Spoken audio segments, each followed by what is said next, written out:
2025 թվականի երկրորդ եռամսյա Կենտրոնական բանկի նախագահ Մարտին Գալստյանը ներկայացրեց տոկոսադրույքների, գնաճի և ֆինանսական կայունության վերաբերյալ կանխատեսումները։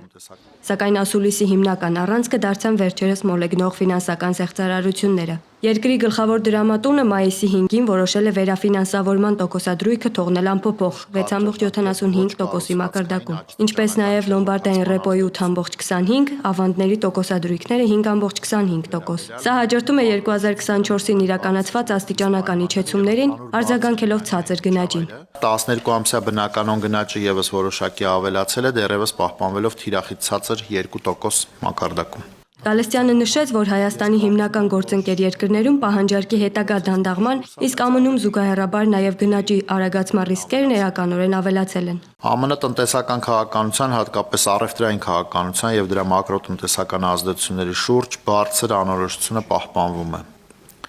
Այս պայմաններում միջազգային ապրանքահանքային շուկաներում ձևավորվել են գների նվազման առարկայական ռիսկեր։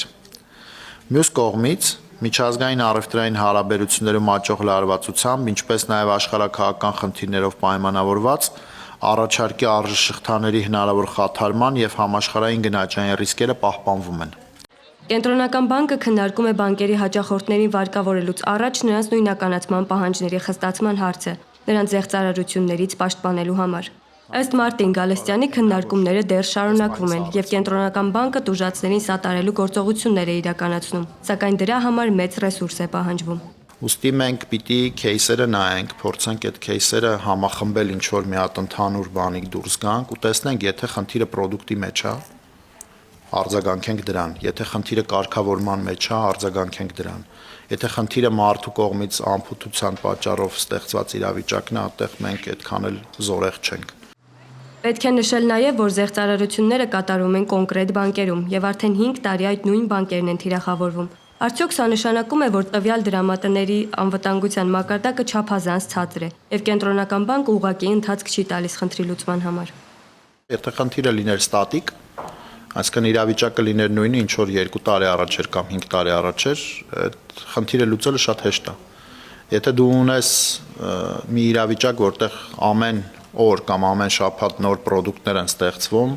որոնց հետևում կա հսկայական աշխատանք, թե անվտանգության, թե ապրանքի տրամադրման տեսանկյունից, դինամիկան շատ մեծ է, դրա համար հետևել բոլոր ապրանքների, բոլոր մուտքերին շուկա ու հետևել ռեալ ժամանակի ռեժիմով անհնար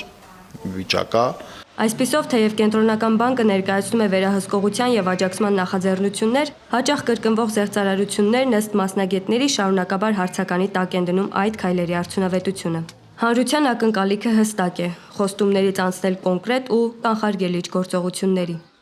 Մոնիկա Հայրոյան, Renews Armenia։